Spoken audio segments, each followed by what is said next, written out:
सांसद जी, आज धोलड़ी में प्रोग्राम है पीडीए का। सर, क्या क्या गुरु मंत्र दिए हैं जनता को? 2024 में जिस तरह का रिजल्ट है, क्या 27 में भी उम्मीद है? और इंडिया टुडे के सी सर्वे ने, सीवोटर सर्वे ने बताया है कि लोकप्रियता घटी है आज के दौर में। अभी की बात बता रहा हूँ। किसकी घटी है? India today, Samajwadi party, India line. Samajwadi party की और हम अपने आप को आईडी लगा लो ना। ये मान करके चलते हैं कि हम अभी और मेहनत की जरूरत है। समाजवादी पार्टी संघर्ष और संगठन की पार्टी है। संघर्ष हमारा दायित्व है और संगठित हमें रहना है, वो हमारा अनुशासन है। तो समाजवादी पार्टी 24 घंटे इसी उसमें रहते हैं कि हम कमजोर हुए, हमें ताकतवर होना है। और जब नतीजा आएगा आपको पता लग जाएगा कि समाजवादी पार्टी सबसे मजबूत होकर के निकलेगी और प्रदेश में सरकार बनाने का काम करेगी। सांसद जी, सदन के अंदर उर्दू को लेकर, हिंदी को लेकर तमाम तरीके से अब भाषाओं को लेकर विवाद शुरू हुआ है। लोकदल के विधायकों ने आज प्रोटेस्ट कर दिया और अखिलेश यादव, राहुल गांधी जवाब मांग लिया कि कहीं के मुख्यमंत्री ने ऐसे कह दिया है, वैसा कह दिया है। तो ये सब क्या चल रहा है भाषा को लेकर? देखिए, मैं बात जहां तक कहूँ, ये भारतीय जनता पार्टी है। नौजवान को रोजगार की चर्चा नहीं करेंगे, किसान को लाभकारी मूल्य देने की बात करनी करेंगे, बुनकर का माल अच्छा भाव से बिक सके उसकी चर्चा नहीं करेंगे। ये ना कामगार की बात करें, ना कलमगार की करें, ना छायाकारी करें। ये करते हैं बात केवल ऐसी जुमले छोड़ने की। पहले 15 लाख रुपए दे दिए, 2 करोड़ रोजगार दे दिया था। अब ये कभी हिंदू की बात करेंगे, कभी मुसलमान की बात करेंगे। अब ये इस तरह की हिंदी की और उर्दू की बात करने लगे। तो ये तो बिना मतलब की बात, इससे कुछ निकल नहीं रहा। जहां तक लोकदल की स्थिति है, लोकदल तो बेचारा वही तो कहेगा जो भाजपा स्क्रिप्ट लिख के देगी। और वही लोकदल अभी अगर वहां सदन में कहा है, तो सदन में जो लोग लोकदल के बैठे उत्तर प्रदेश के सदन में, वो तो आदरणीय अखिलेश यादव का फोटो लगा करके वोट पाए हैं। अभी तो वो फोटो भी पुराना नहीं हुआ, जगह जगह पोस्टर मिल जाएंगे गांव में आपको लगे हुए। वो क्या, कौन जवाब मांगने वाले होते हैं? आपने मंच के माध्यम से कहा कि विरोध करना या मुखालफत करना अब बिल्कुल गुनाह हो गया है। आपने अयोध्या की बात की, आपने प्रयागराज में चल रहे कुंभ की बात की। तो वहां पर जैसे जैसे समाजवादी पार्टी का कोई भी नेता, लेकिन शीर्ष नेता नीचे कोई भी बात करता है, गंदगी की, साफ सफाई की या किसी भी चीज को लेकर, उस पर कटाक्ष उल्टे शुरू हो जाते हैं। यही तो लोकतंत्र की हत्या है। आप इकट्ठे होकर के गांव के किसी भले आदमी पर, कोई भगत गांव में हो, पंडित जी हो या मौलाना हो, वो नमाज को कहता है, पंडित जी मंदिर में जाने को कहता हो, कोई कीर्तन की बात करता हो और लोग उस पर हंसने लगे, ऐसी तो भारतीय जनता पार्टी है। अरे इनके नेता नहाए हैं कपड़े पहन करके, हमारे नेता तो लेप करा के नहीं गए, वो तो सीधे जाके नहा लिए। और देखो, हमारा इनके कहने से कोई फर्क नहीं पड़ता। वो देश की सबसे बड़ी तीसरी पार्टी के राष्ट्रीय अध्यक्ष है, उनका दायित्व बनता है कि वो जो गलत देखे उस पर आवाज उठावे। उन्होंने आवाज उठाई है। ये वो भी जानते हैं कि इस पर आलोचनाएं होंगी, पर आलोचना की कोई परवाह नहीं। हम कमेरों के वकील हैं, हम दलित के वकील है, पिछड़े के वकील है, अल्पसंख्यक के वकील है, उसके वकील है जो लोगों ने पिछड़ा कर दिया, जातीय आधार पर नहीं, वैसे वकील है। तो उसमें हम लोगों की वकालत करते रहे।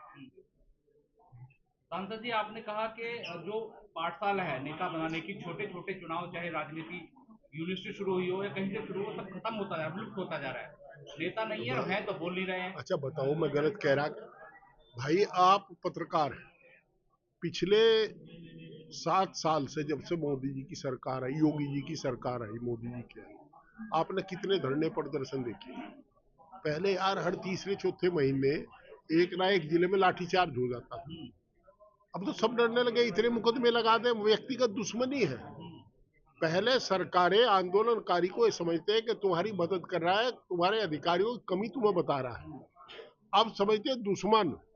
यार हम राजनीतिक लोग हैं, कोई लड़ाई लड़ने थोड़ा ही आ रहे हैं।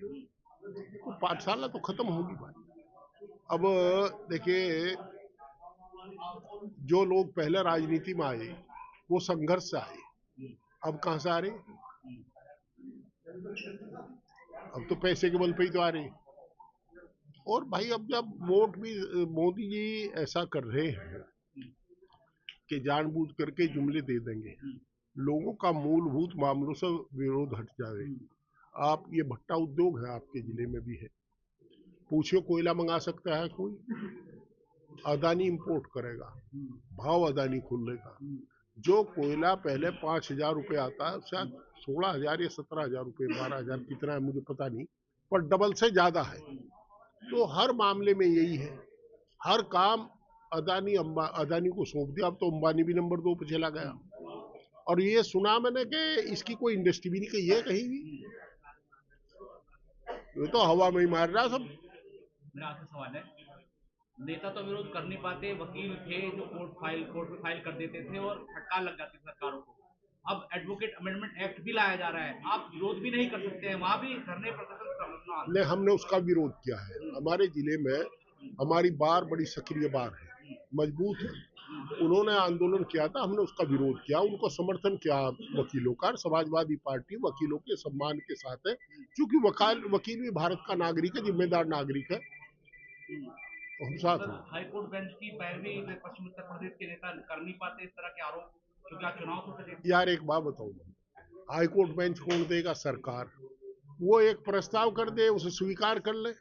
ये तो ऐसी बात हो कि हमारे यहाँ एक नेता ने बयान दे दिया, नौजवान आगे आओ, प्रदेश का बंटवारा करेंगे, मगर एक ना जाइयो, मुकदमे और लग जाएंगे। अरे भाई, जब तू भाजपा का नेता है, ये उत्तर प्रदेश की सूबाई असेंबली प्रस्ताव कर दे और मोदी स्वीकार कर ले उसे, लबन का प्रदेश अलग और हाईकोर्ट भी अलग, तो करना तो इन्हीं को है। और ये बहरे भी है और गूंगे भी है, ये तो लाठी रहे। मैंने सदन में कहा था, मैं कहा आप धोखा दे करके सरकार में आए हो और लाठी लेकर के सरकार में बैठे हो, तो यही बात है हमारे।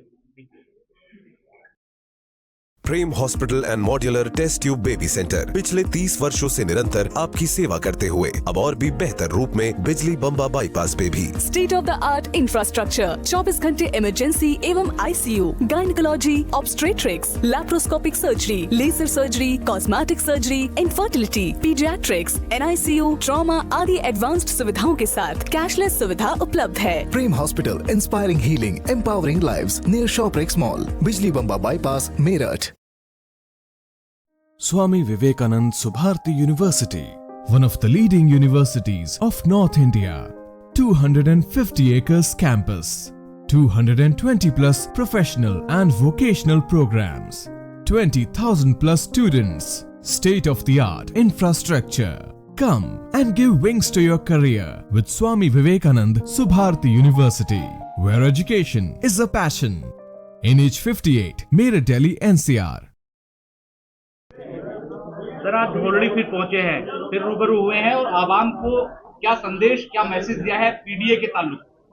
जाहिर है कि जैसे कि आज की पंचायत का नाम ही पीडीए पंचायत है, हम पीडीए से पिछड़ों की आवाज उठाने के लिए आए हैं, दलित की आवाज उठाने के लिए आए हैं, अल्पसंख्यक की आवाज उठाने के लिए आए हैं, जो भारतीय जनता पार्टी की सरकार में जो 2014 से बनी है और आज तक जिसको दबाने की कोशिश की जा रही है। और हमारी पार्टी का और हमारे नेता का आह्वान है, हमारा ऑर्डर है कि हम वही लड़ाई लड़ेंगे जो नेताजी ने लड़ाई लड़ी थी और जो गांधी जी ने लड़ाई लड़ी थी और जो बाबा भीमराव अंबेडकर जी ने लड़ाई लड़ी थी।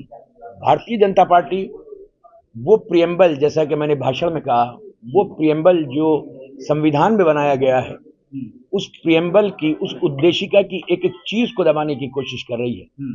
और अगर ये दब गया तो मैं समझता हूं कि फिर हम उसी जो 1947 से पहले वाला देश था, जो पहला वाला भारत था, हम उसी गुलामी के दौर में चले जाएंगे।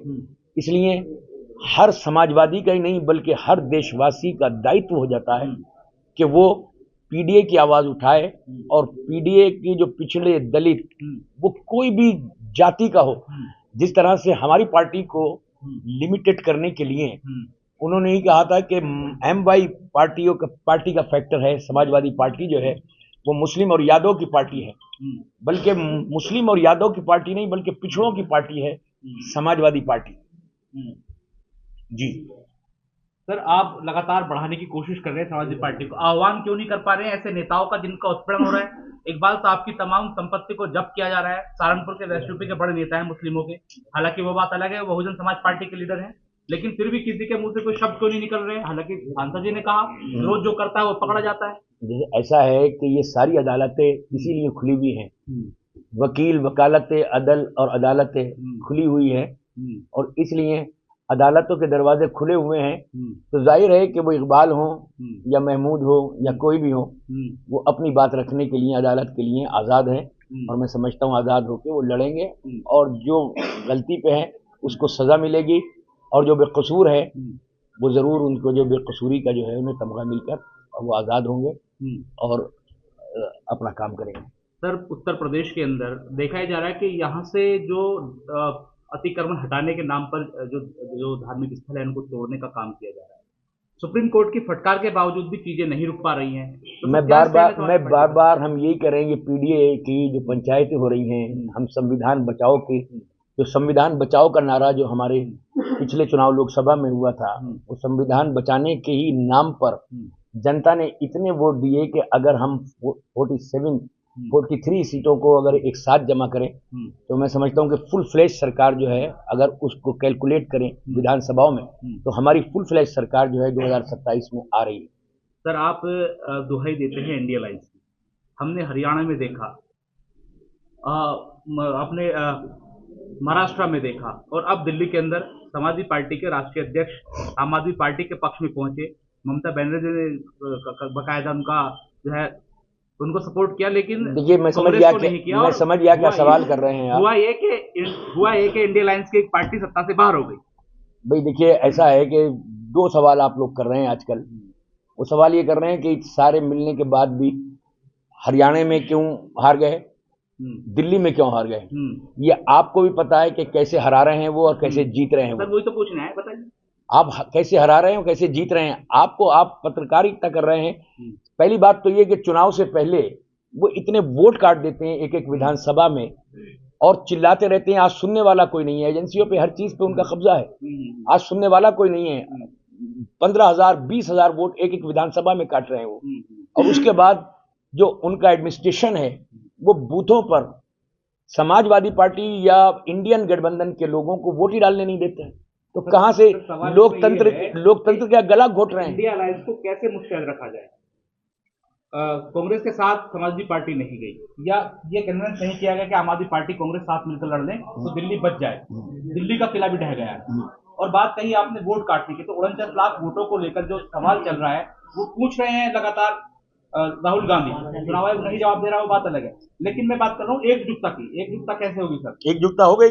मेरे ख्याल से आपने परसों का बयान राष्ट्रीय अध्यक्ष श्री अखिलेश यादव जी का नहीं पढ़ा। कहते हैं हम इंडिया गठबंधन के साथ लड़ेंगे, हम कांग्रेस के साथ चुनाव लड़ेंगे 2027 में। हम एकजुट हैं, लेकिन कहां पे हमारे पहली प्रायोरिटी जो है भारतीय जनता पार्टी को हराने की है। हमें जिस दावपेच से, जिस तरह से भारतीय जनता पार्टी को हम हरा सकते हैं, हम वो दाव खेलते हैं वहां पर। सर, बार बार देखा जा रहा है कि बहुजन समाज पार्टी वो भूमिका निभा रही है, जो आपकी जीत की वोट है वो काट ले जाती है। वैसे ही AIMIM भी फील्ड में आ गई है। हालांकि आजाद समाज पार्टी को मैं नहीं कहूंगा, वो सांसद बन गए अपने बददम पर। तो क्या आपको लगता है कि भविष्य में आजाद समाज पार्टी या AIMIM को भी एक तरफ करने की कोशिश की जाएगी, या बहुजन समाज पार्टी को सर कैसे रोका जाएगा, क्योंकि वो तो लगातार आपको हरवाई देती है? देखिए, कल की बात तो कल का है कि कल क्या होगा, ये तो एक काल्पनिक प्रश्न है। लेकिन हम हर सेकुलर को, हर उसको और हर वो कोशिश करेंगे जो भारतीय जनता पार्टी को सत्ता के गलियारे से हटा दे, सत्ता की कुर्सी से हटा दे, सत्ता से हटा दे। और हमारी पूरी कोशिश होगी कि वो लोग जो सेकुलर हैं, जो भारतीय जनता पार्टी के विरोधी हैं, वो हटकर उनकी सरकार आए, ताकि गरीबों की आवाज़ उठाई जाए, किसानों की आवाज़ उठाई जाए। वो तो आरोप लगाते हैं आप लेते नहीं है उसके अंदर। नहीं, सब लेते हैं, सब लेते हैं। अब किसको नहीं लेते, किसे नहीं लेते? BSP को लिया तो था, चली गई, आपको पता है, अगले हफ्ते ही चली गई। BSP को लिया था, और कैसे लिए? अब लोकदल को भी लिया था, चला गया, वो चले गए। 3 पार्टियों के नाम लिखे तो भाई हम तो जिसे लेते हैं वो चले जाते हैं फायदा उठाकर, वो फायदा उठाने के लिए आते हैं। ठीक है सर, धन्यवाद।